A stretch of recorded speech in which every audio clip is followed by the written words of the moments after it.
Hi friends, lunch box series la enna pathina jeeraga sadam da.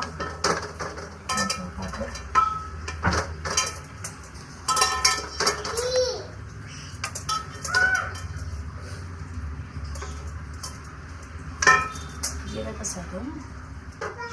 sadamum konjodu paasiparupu vandu light ah gravy mari vechiruken. பாப்பாக்கு ரொம்ப பிடிக்கும்.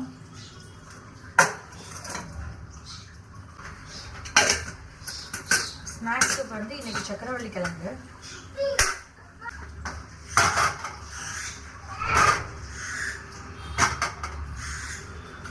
சும்மா steam பண்ணி எடுத்துருக்கேன் சக்கரவள்ளி கிழங்கு. இன்னைக்கு ஸோ நாளைக்கு என்ன லஞ்ச் பேக் பண்ணுறேன்னு நான் உங்களுக்கு ஷேர் பண்ணுறேன். Bye friends.